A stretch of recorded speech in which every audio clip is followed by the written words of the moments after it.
শত দুঃখের মধ্যেও হাসি পেল। আমি যাচ্ছি রেগে মেগে স্বামীর সংসার ফেলে চিরদিনের জন্য বাপের বাড়ি। প্রতিজ্ঞা করেছি আর ফিরব না, ডিভোর্স দেব, তাতে যা হয় হবে। আর আমার সামনে যিনি বসে, তিনি যাচ্ছেন গজগজ করতে করতে স্বামীর কাছে ফেরত। ভাসুর নাকি হুকুম করেছেন ফোনে, শাশুড়ি কান্নাকাটি করছে, শ্বশুর নাওয়া খাওয়া ছেড়েছেন। আমরা দুজনে শ্যামনগর থাকি, আমি ক্ষুদিরামনগর আর উনি হাসিয়া।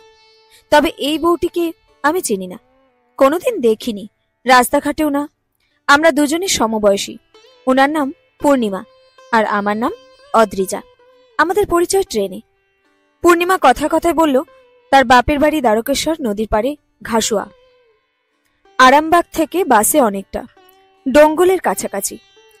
পূর্ণিমাকে একাধিকবার জিজ্ঞেস করে দেখেছি বাপের বাড়ি যখন গেছিল তখন ঠিক কি কারণে হাজবেন্ডের সঙ্গে মনোমালিন্য হয়েছিল, ঝগড়াঝাটি হয়েছিল, তাদের ডিভোর্স হয়েছিল কিনা, ছেলে মেয়ে আছে কিনা ইত্যাদি। পূর্ণিমা সব কথা মনোযোগ দিয়ে শুনে শুধু হাসে, বলে ভবিষ্যতে ডিভোর্স করার ইচ্ছে আছে। বর খুব অমনোযোগী, কিছু মনে রাখতে পারে না, দিনে অন্তত 15 বার চান করে।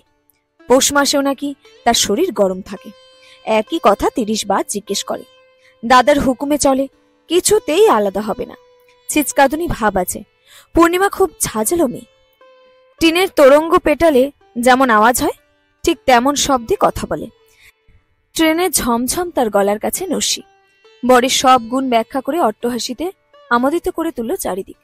এবার পূর্ণিমা হঠাৎ আমায় জিজ্ঞেস করে বসল, আমি কি কারণে বাপের বাড়ি যাচ্ছি? বর কি মাতাল নাকি নেশাখোর? সে এক মহা ফেসাদ। এবার কি বলি? আমি স্কুল শিক্ষিকা, বর ম্যাথসের টিচার।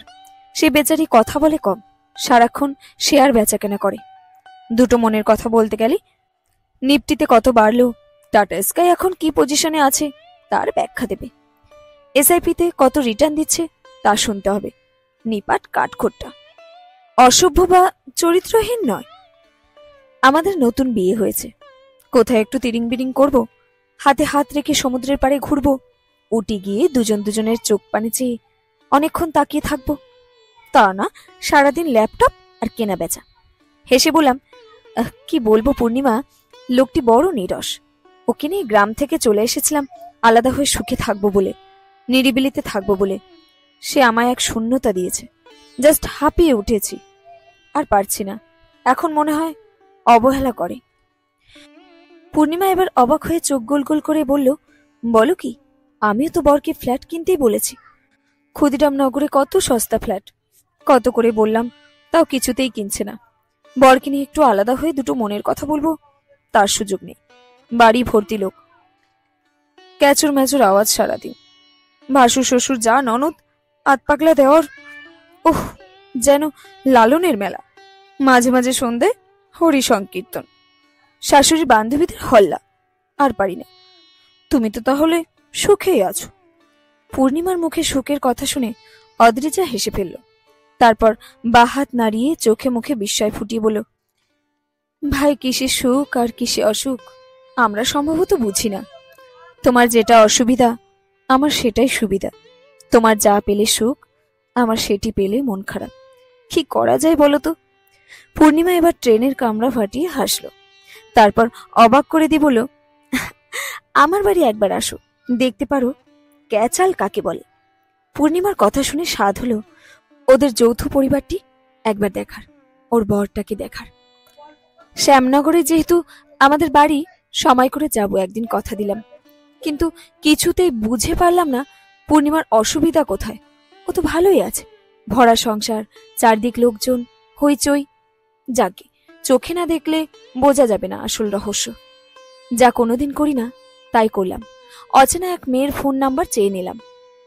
কদিন পরেই বাপের বাড়ি হাঁপিয়ে উঠলাম, মনে হচ্ছে সব আছে অথচ কিছু নেই, যা খাচ্ছি সব টেস্টলেস।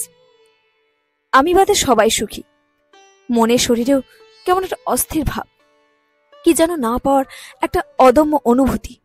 একদিন বিকেলে ভাবলাম যাই হাসিয়া, পূর্ণিমাদের বাড়ি ঘুরে আসি, একটু অন্তত চেঞ্জ হোক, মনের অস্থিরতা যদি সামান্য কমে। পূর্ণিমাদের ভরা সংসার দেখে আসি। পেট্রোল পাম্পের পাশ দিয়ে কল্যাণী এক্সপ্রেস ওয়ে ক্রস করে অন্তত 2 কিলোমিটার গেলে পূর্ণিমাদের দোতলা বাড়ি।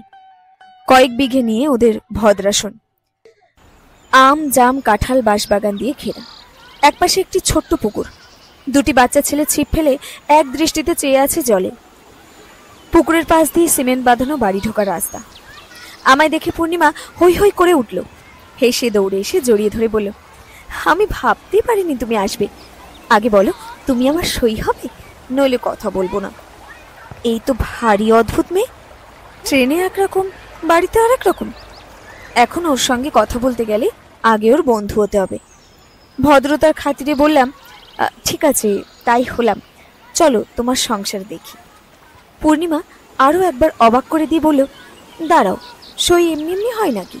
তোমার জন্য শাখা কিনে রেখেছি, নতুন শাড়ি কিনে রেখেছি, আগে তোমায় পরাবো, খাওয়াবো, তারপরে। আমার ভারী লজ্জা করতে লাগলো। এমনিতে আমি শাখা পরি না, চুড়িদার অথবা জিন্সে স্বচ্ছন্দ বোধ করি।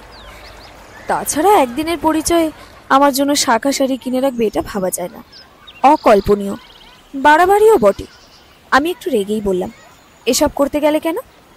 পূর্ণিমা আবার খলখল করে হাসি দিয়ে বলল, আমি কিনেছি নাকি? কিনেছে তো আমার বর। এবার আমি চোখ বড় বড় করে বললাম, তোমার বর মানে? তিনি আমায় চেনেন নাকি? চিনবে না কেন? তোমার কত গল্প করেছি, তুমি খুব ভালো, তাও বলেছি। আমি অবাক, ট্রেনের সামান্য পরিচয়, এর মধ্যে মেয়েটি ভালো মন্দের হিসাব করে ফেললো নাকি? যে সব কিছুর মধ্যেই ভালো দেখে সে সকলকেই ভালো বলে। আমি বিস্মিত হয়ে বললাম, তুমি তো আচ্ছা মেয়ে, চলো দেখি তোমার বরের সঙ্গে পরিচয় করি। মূল বাড়ির থেকে একটু দূরে একটি কাচারি ঘর। সে ঘরে আমরা দুজন যখন প্রবেশ করলাম, দেখি একজন চশমা চোখে খুব মনোযোগ দিয়ে এক গাদা কাগজ নাড়াঘাটা করছেন। আমায় দেখে একেবারে অবাক করে দিয়ে তিনি বললেন, আয় বোন, বস। তোর কথা পূর্ণিমা রোজ একবার বলে, এতদিন আসিসনি কেন? এই বোন শব্দটার মধ্যে এতটাই মায়া মাখানো ছিল যে মুহূর্তের মধ্যে চোখে জল এসে গেছিল।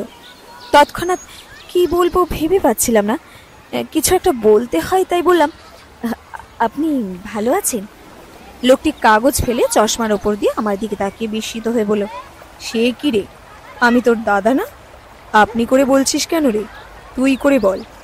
দাদা বোন কথা বললে তুই তোকারই চলে।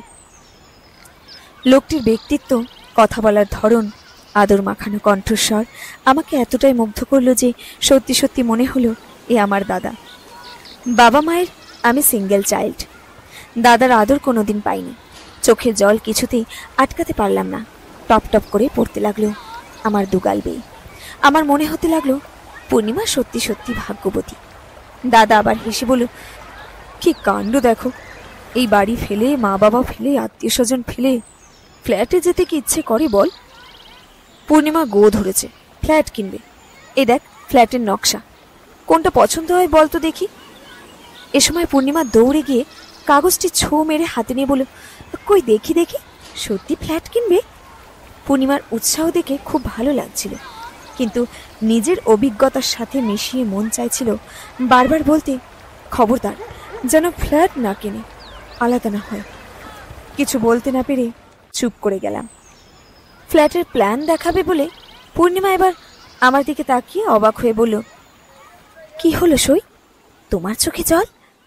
নিজেকে আর ঠিক রাখতে না পেরে পূর্ণিমাকে জড়িয়ে ধরে কেঁদে ফেলে বারবার বললাম, এমন বাড়ি ঘর সংসার আত্মীয় স্বজন ফেলে তুমি ফ্ল্যাট কিনো না বোন, আলাদা হয়ে ফাঁকা ফ্ল্যাটে যেও না। আমার কথা রাখো সই, তুমি জানো না একাকিত্ব কি ভয়ঙ্কর। আমি যে ভুল করেছি তুমি সে ভুল করো না। মানুষ মানুষের সঙ্গে না মিশলে হিংস্র হয়ে ওঠে, ভয়ঙ্কর হয়ে ওঠে। বলো, তোমরা ফ্ল্যাট কিনবে না? পূর্ণিমা দু বাহু দিয়ে আমায় জড়িয়ে ধরেছে, কেঁদে ফেলেছে।